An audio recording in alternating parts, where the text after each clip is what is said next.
even native to this continent. They arrived here about 14 to 16,000 years ago when the Bering Sea was frozen during the last ice age. And they start moving down south, and this is one of the reasons you get them only on the west side of North America, because they're fairly new arrivals.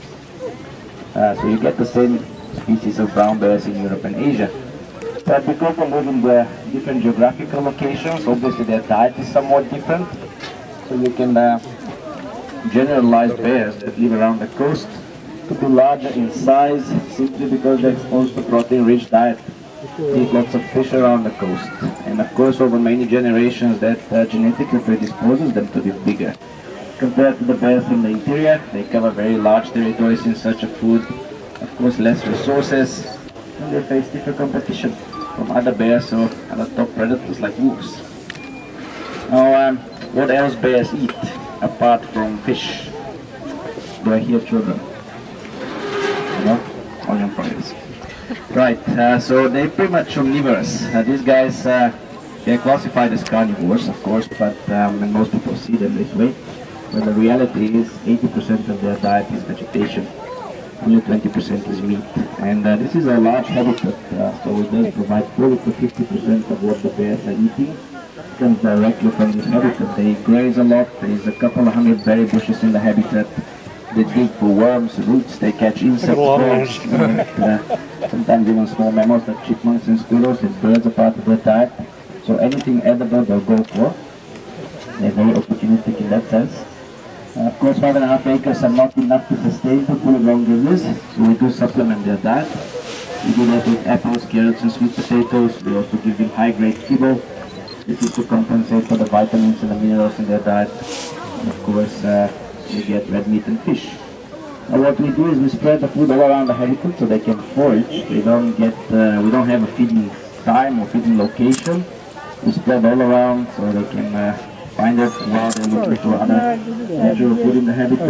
We also follow the same seasons and food availability in nature. So that means that bears do not eat too much meat at the moment. Maybe once or twice a month they'll get red meat or fish.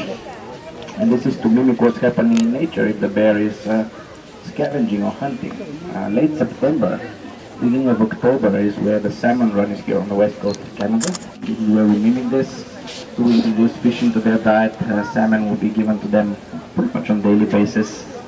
At that point they eat quite a lot, because this also nicely coincides with another period known as hyperphagia. Hyperphagia is a fancy word that basically describes a condition where bears are constantly hungry. They just want to build fat, eat anything they get, so they can build this fat for the winter season. At this point our bears eat quite a lot. I would say about 45 pounds of food, over 20 kilos a day, each one of them. And they'll be getting ridiculously fat, which is good because they spend about 5 months into hibernation. We are in subalpine climate here, which means normally any bear on the mountain hibernate for about 5 months or so. Our bears are not exception. The only difference is they hibernate in a controlled environment, so we can actually monitor their hibernation. We do have a camera, infrared camera inside, and some other equipment. And what we see in the Wildlife Center in terms of video, you guys can actually see as well. If you go to grousemountain.com, follow the wildlife links, you'll be able to see inside the bear den. I understand most of the time it's not very interesting. Bears are sleeping 22 out of 24 hours, but they do wake up every day. That's another thing. Bears are not regarded as true hibernators.